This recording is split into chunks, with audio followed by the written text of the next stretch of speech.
everyone, welcome to our next section. We're going to start to go through some stuff with the quadratic equation and specifically starting to take a look at solutions. And normally when we say solutions we tend to mean x-intercepts, roots, that kind of thing. So let's take a look as we go through this. As always, I'd encourage that you jot down the notes along the way, pause to try out each question as well, and come back and check them to make sure that you're kind of on the right track. That's the best way to go through and to kind of try to understand the material.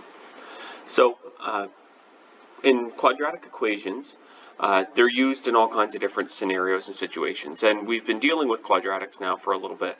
So in the textbook on page 204 and 205, there's a little section there to skim, and then there's some key terms on page 204 that I would like for you to get down in your notes, as well as some definitions that are on page 208 to go through.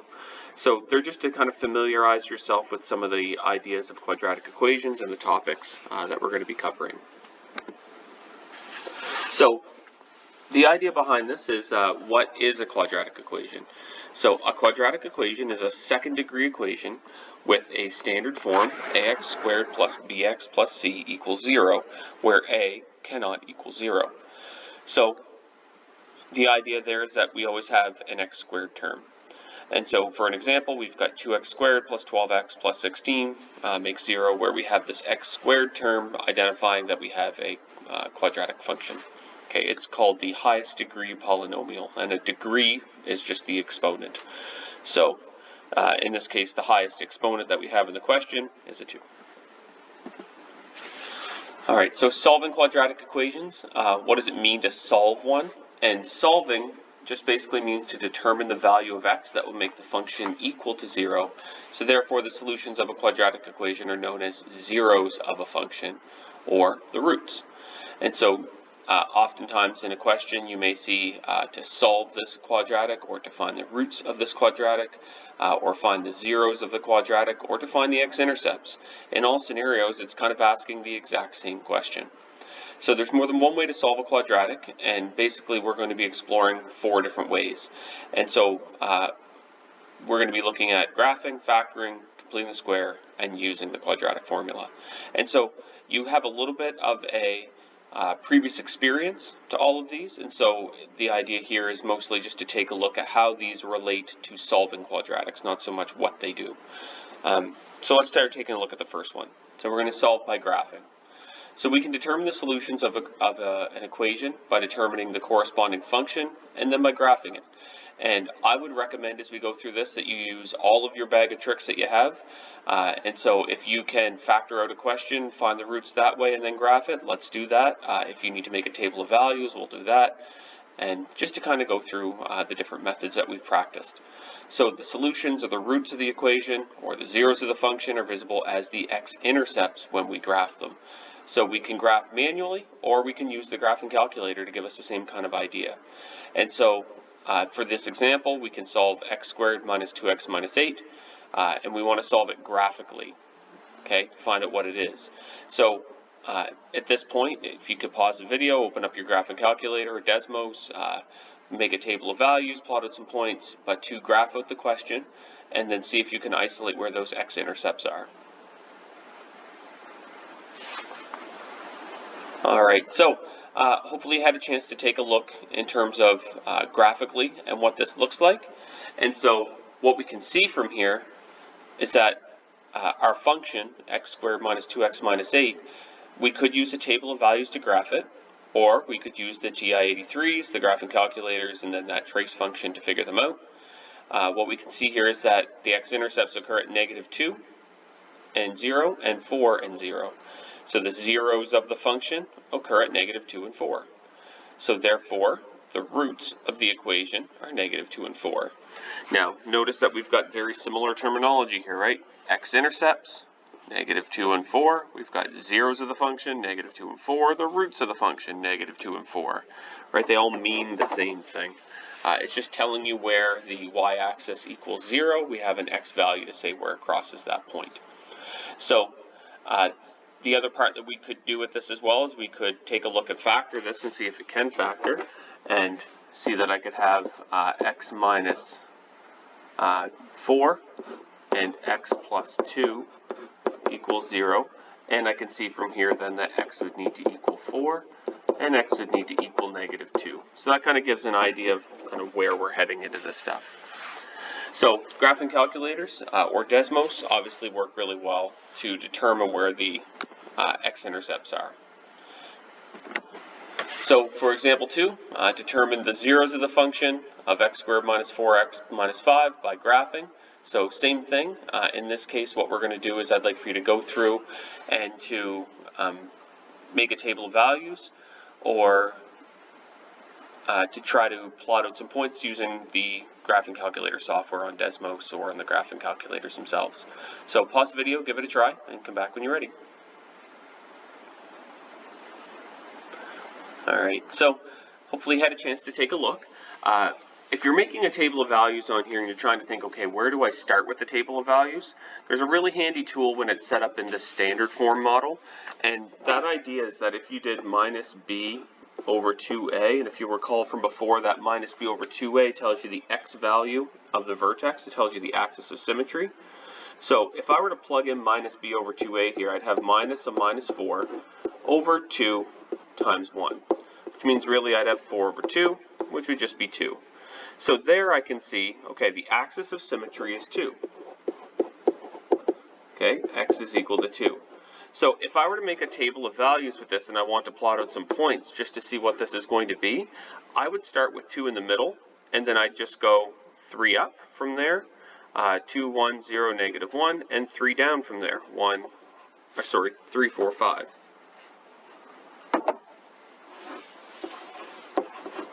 And that way I've got a table of values that I know that this value right in the middle,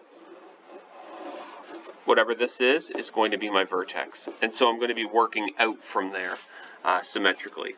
And so after that, you're just plugging each of those numbers back into the equation and it's going to give you an answer.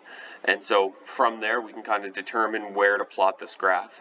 So if we were to take a look for our table of values here and start to plot out those numbers, we should notice some symmetry starting to show up here. So if I did, let's work out from 2. So if I did 1 first and I squared 1, I'm going to get 1. And then 4 times 1 is 1, minus 5. So minus 4 minus 5 is minus 9, so I've got 1 minus 9, that's -8.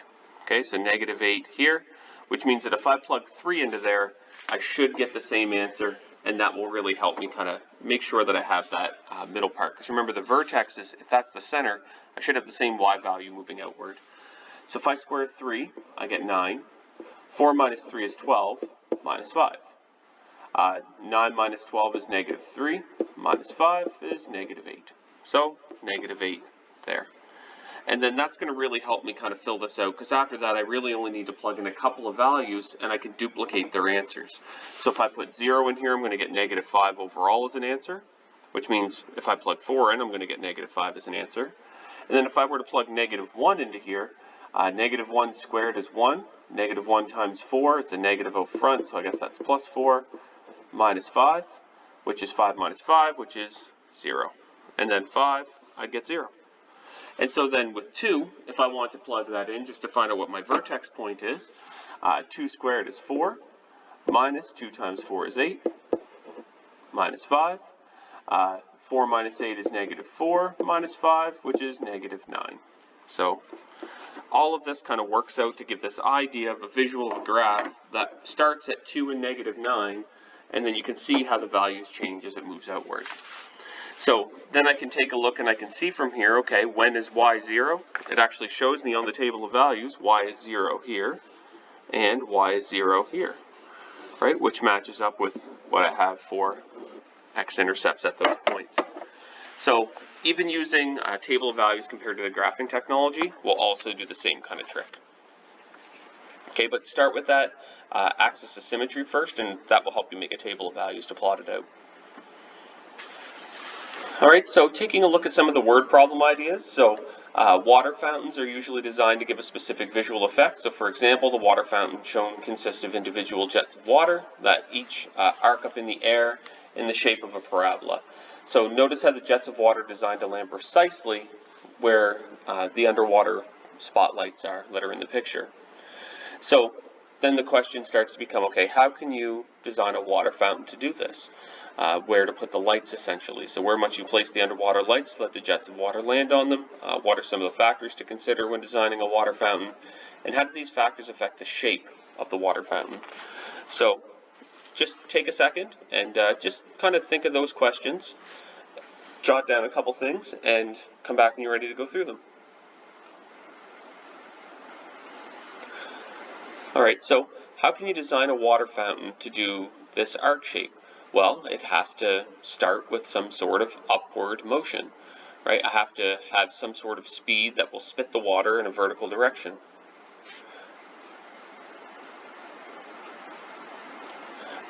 Where must you place the underwater lights so the jets of water land on them? So the underwater lights would then, if the plane of this was the water, they would have to land in terms of the plane being kind of like the y is equal to 0 part. The underwater lights would have to land at the spot where the water touched the water, or where the water stream landed back into the water. So I'd have to use my x-intercepts. What are some of the factors to consider when designing one? You want it to look visually appealing. You probably need to work on the angles of all of them to make sure that they're all the same. And then how do these factors affect the shape of the water fountain? Overall, the water fountain shape has to look very symmetrical. Symmetry for us is very appealing to the eye, and so we'd want whatever it is to look very symmetrical. So, to solve quadratic equations by graphing. So each water fountain jet creates a parabolic stream of water, and we can represent this curve by the quadratic function h of x is equal to -6, x minus 1 squared, plus 6, where h is the height of the jet of water and x is the horizontal distance of the jet of water from the nozzle, and that's both in meters. So there's a couple of questions here to start. The A part says to graph the quadratic function, so h of x is equal to -6. X minus 1 squared plus 6, and then the B question is how far from the nozzle should the underwater lights be placed. So we need to graph it, and then we need to take a look and see exactly where this is going to be. So take a second, see if you can graph it out, and then from there we're going to take a look to see where the underwater lights should be placed.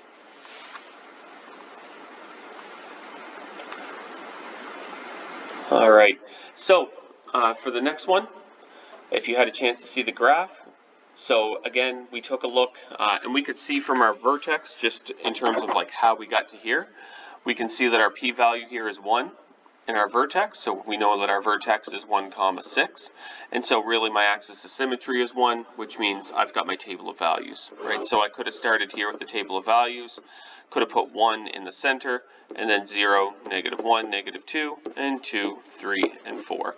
And then I could just plot out some points from there. So I get my graph, and then I can see here how far from the nozzle should it be? Well, it should be 2 units away, right? Because that's where the light would need to be placed to have the water land back in. So we're really looking for a solution to a quadratic function here. Okay, so number 2 says you can control the height and horizontal distance of the jet of water by changing the water pressure. So suppose that the quadratic function, h of x is -x plus 12x, models a path of jet of water at max pressure. Whereas I have another quadratic function, h of x -3x squared plus 12x, models a path at a lower pressure. So it's not the minimum, but just at the lower pressure. So graph these two functions on the same set of axes as in step 1. And then describe what you notice about the x-intercept. So I might use a different color to do this just to see the different line shapes that match up with the different equations. And to describe what we notice about the x-intercepts, the heights of the graphs compared to step 1, and then why do you think the x-intercept of the graph are called the zeros of the function after that. So take a second, give it a try, and come back when you're ready.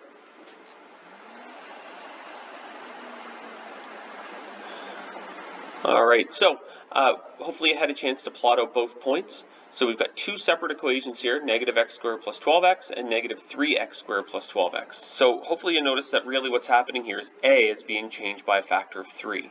And so how does that change where our x-intercepts are? How does that change the height of the two graphs compared to the one in step 1?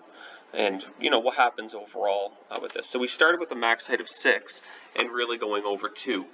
So let's see what happens here. So our first one, h of x is -x plus 12x. What we actually see here is the b value is starting to tell us our x-intercepts, right? Especially when there's no c value put in there. So it's just telling us where it's crossing the x-axis. And so we have our negative x squared plus 12x. It has an x-intercept saying that if it's at max pressure, this thing's going to go 12 units out.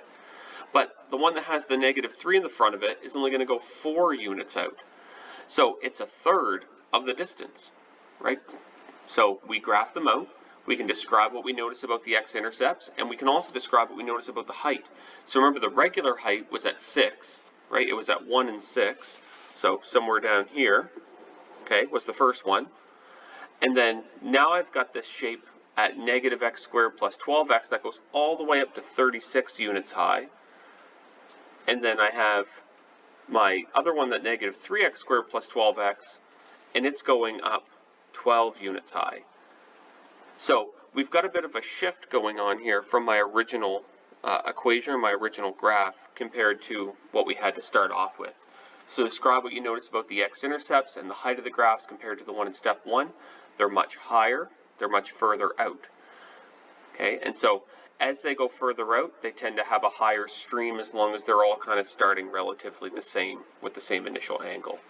So why do you think the x-intercepts of the graph are called zeros of the function? So they're called zeros of the function because that seems to be where they come back to, where they come back from the relative starting position, when they come back to land at the beginning. So the zeros of the function are when it's touching the ground, it's landing on a surface that's compared or considered for us to be 0. Okay, I picture something like kicking a soccer ball being mirrored in very similar ways to this. So in 3a, if the water pressure in the fountain must remain constant, how else could you control the path of the jets of water? And so I was kind of alluding to this earlier, that if I had a graph that went up like this and had a nice arc, then maybe if I wanted to remain constant for the pressure, I could then launch this at a different angle and probably have a different impact on where it lands. So could two jets of water at constant pressure with different parabolic paths land in the same spot? Sure they could. One would just have to go, based on angle trajectory, one would have to come out at different paths to be able to land at the same spot. But if I change the angle of where the water was shot from, then I'm going to change my overall equation, but I could still have two x-intercepts that could be the same. Alright, so I am going to pause this video here, and we're going to start to pick it up with these other examples. So, if you have any questions from the first video, please let me know. Otherwise, you're on to the next one.